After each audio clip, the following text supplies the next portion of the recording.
जी डिंगे शहर बोर्ड चौक में लगे ने ऑपरेशन करन वेख रहे हो। ठीक है जी। तो बोर्ड चौक तो लैके तोड़ ढलियान चौक तक बिल्कुल दोनों साइडों से कोई भी दुकान ओपन नहीं है। दोनों साइडों तो दुकाना ने जड़ियाँ ना वो तजावुज़ात के खिलाफ ऑपरेशन है। तो दोनों साइडों तो दुकाना ने जड़ियाँ मुकम्मल खाली ने।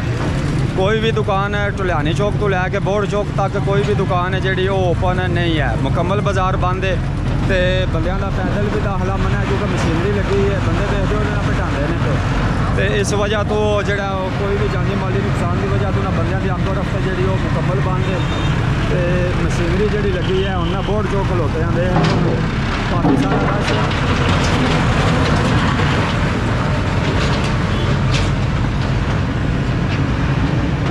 ढलियानी चौक तो लैके तोड़ बोर्ड चौक तक जो दोनों साइडों तो दुकाना ने खाली ने मुकम्मल।